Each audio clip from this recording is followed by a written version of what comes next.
যে বয়সে ভাবনা, তাৎপর্য এসব বোঝার সময় হয়নি, সেই শৈশবেই এই পহেলা বৈশাখে আমাদের মনে কোথার থেকে একটা অকারণ আনন্দ, একটা অকারণ পুলক তৈরি হতো।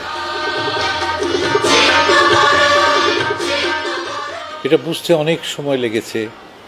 যখন বুঝেছি যে কৃষকের অর্থনৈতিক জীবন শুরু হয়, হালখাতা শুরু হয়, এবং তার উপরে বুঝেছি যে বাঙালির জীবনে এই পয়লা বৈশাখ কেমন যেন আষ্টে পৃষ্ঠে জড়িয়ে আছে।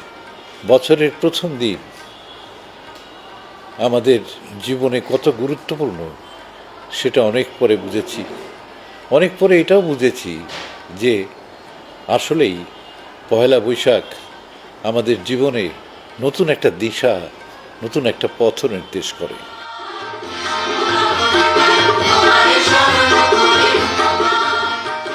বাঙালির স্বাধিকার অর্জনের ক্ষেত্রে এই পহেলা বৈশাখের গুরুত্ব অপরিসীম।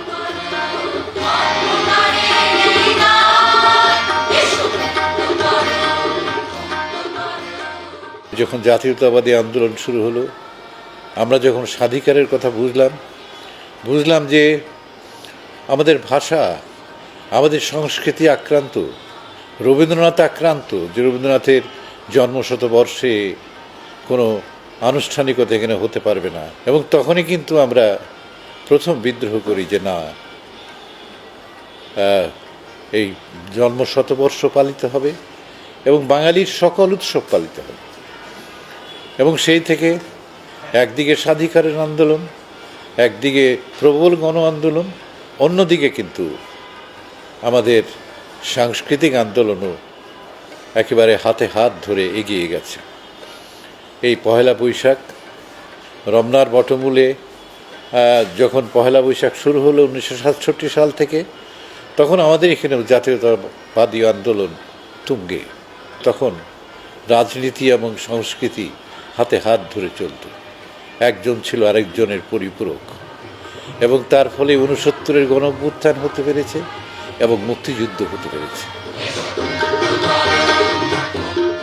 পয়লা বৈশাখের প্রত্যুষে রমনার বটমূলে যে ছায়ানটের আয়োজন, এসবই আমাদের প্রেরণায় নানানভাবে যুক্ত হয়েছে।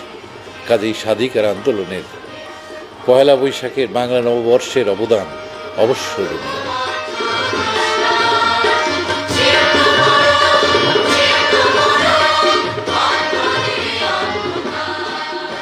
ছায়ানট শুধু যে রবীন্দ্রনাথকে নিয়ে কাজ করেছেন তা না, তাবৎ বাঙালির যে পূর্বপুরুষ যারা নানাভাবে আমাদের পঞ্চগীতি কবি, তাদেরকে নিয়ে কাজ করেছেন।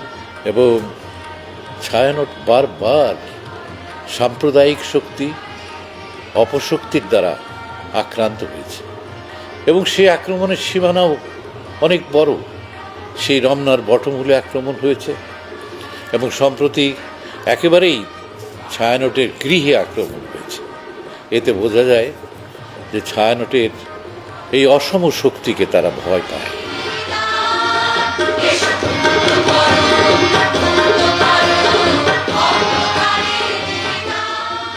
বাঙালির সংস্কৃতির যে অবদান, সেই অবদানকে সুরক্ষার জন্য ছায়ানট ভবিষ্যতে এগিয়ে যাবে, এই প্রত্যাশা করি।